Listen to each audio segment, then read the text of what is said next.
Hello everyone, my name is Aqib Shami. तो इस video में मैं आपसे शेयर करूंगा कि मैंने किस स्ट्रेटेजी को फॉलो कर आरबीआई ग्रेड बी का फेज़ वन एग्ज़ाम्स 2023 और 2025 में क्लियर किया था और किस कारण से मेरा 2024 का प्री क्लियर नहीं हो पाया था, ताकि ये आपको हेल्प कर सके आपको आरबीआई का जो अपकमिंग एग्ज़ाम्स आने वाला 2023 में इसे टैकल करने में। तो एज वी नो आरबीआई का फेज़ वन एग्ज़ाम 200 मार्क्स का होता है। अब वो 4 सब्जेक्ट में बाइफरकेटेड रहता है।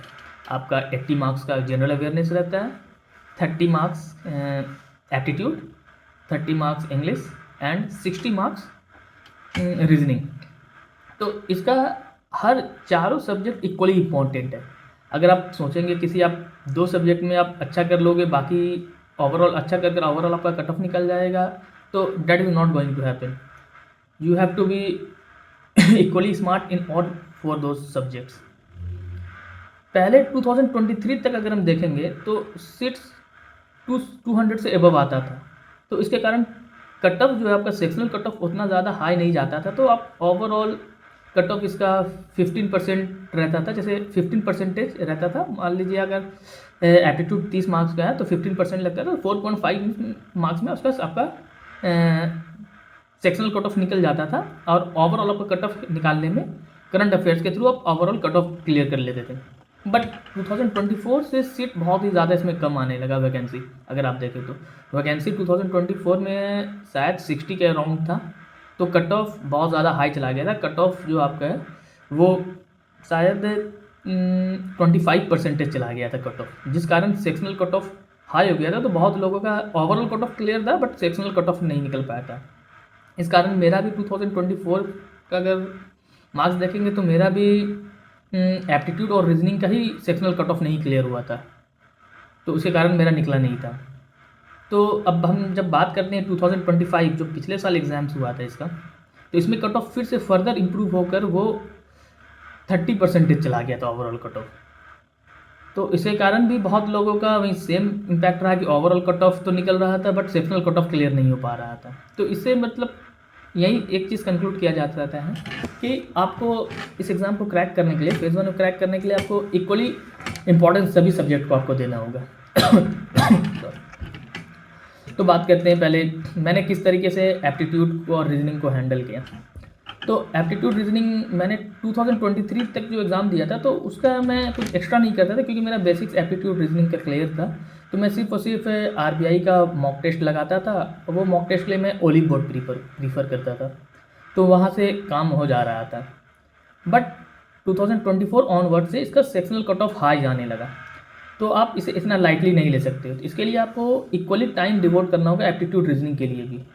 अगर आप प्रॉपर बैंकिंग एस्पायरेंट नहीं हो तो, और आप इस फील्ड में अगर बिगिनर की तरह अप्रोच करना चाह रहे हो आरबीआई एग्जाम्स को, तो उसके लिए मैंने जो किया था, स्टेप फॉलो किया था, मैंने गाइडली का मॉक टेस्ट लिया था और मैं कंसिस्टेंट बेसिस पर गाइडली का सेक्शनल टेस्ट और उसका मॉक टेस्ट लगाता था, ताकि मेरा एप्टीट्यूड और रीजनिंग का स्पीड और एक्यूरेसी इंप्रूव हो सके। और जी मुझको हेल्प भी किया था। इस साल मेरा एप्टीट्यूड में मार्क्स 9.75 था और शायद कट ऑफ 9 था, और मेरा रीजनिंग का मार्क्स जो रहा था वो था 25.5 के अराउंड था। तो अगर मैं इस साल देखूँगा तो मुझको रीजनिंग ने काफ़ी हेल्प किया मेरा ओवरऑल कट ऑफ क्लियर करने में। और इस साल का अगर एग्ज़ाम देखेंगे, इससे पहले वाले एग्ज़ाम तक में इंग्लिश एक लो हैंगिंग फ्रूट्स की तरह था, जिसमें जो भी एक एवरेज स्टूडेंट भी रहता था उसमें 15 मार्क्स तो ईजिली आ ही जाता था।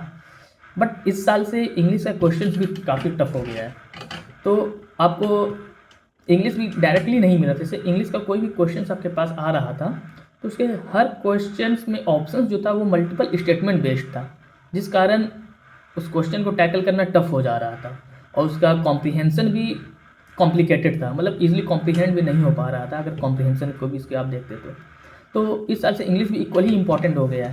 मेरा इंग्लिश में 10.5 मार्क्स के अराउंड ही था शायद, जबकि इंग्लिश में वो कोई भी इजीली 14-15 मार्क्स ला सकता था, लेकिन इस साल बहुत ही ज़्यादा टफ हो गया था। तो इससे आप ये एक चीज़ कंक्लूड कर सकते हैं कि अगर आपको आरबीआई ग्रेड बी 2026 अगर आपको पूरे सीरियस कैंडिडेट की तरह आप टैकल करने जा रहे हो, तो आपको इन तीनों सब्जेक्ट को स्टार्टिंग से ही फोकस करना होगा। मतलब आप अगर करने जा रहे हो 2026 का एग्ज़ाम अटेम्प्ट, तो आप अभी से ही, मेरा सजेशन ये रहेगा, आप अभी से ही गाइडली या आपको जिसका भी अच्छा लगता हो मॉक टेस्ट, उसका आप मॉक टेस्ट लो और रेगुलर बेसिस पर सेक्शनल मॉक टेस्ट और overall mock test aptitude, English और रीजनिंग का आप लगाओ, ताकि आपका एक्यूरेसी और स्पीड सब इम्प्रूव होगा। क्योंकि कंपटीशन बहुत ही ज़्यादा टफ होता है।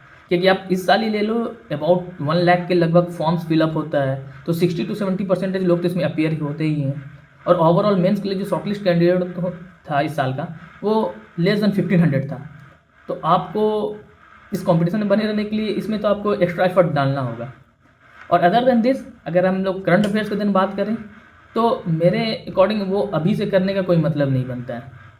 क्योंकि करंट अफेयर का जो वेटेज आरबीआई में रहता है, वो जब एग्ज़ाम जिस डेट पर है उससे बस प्रीवियस 3 मंथ्स तक का आप पढ़ोगे तो वो मोर देन सफिशिएंट रहेगा। लेकिन हाँ, प्रीवियस 3 मंथ्स का पढ़ोगे, बट आपको उसमें रिवीजन एटलीस्ट 4 बार तो कम से कम हर मंथ का आपका होना ही चाहिए, तभी आप उसमें टैकल कर सकोगे क्वेश्चंस को।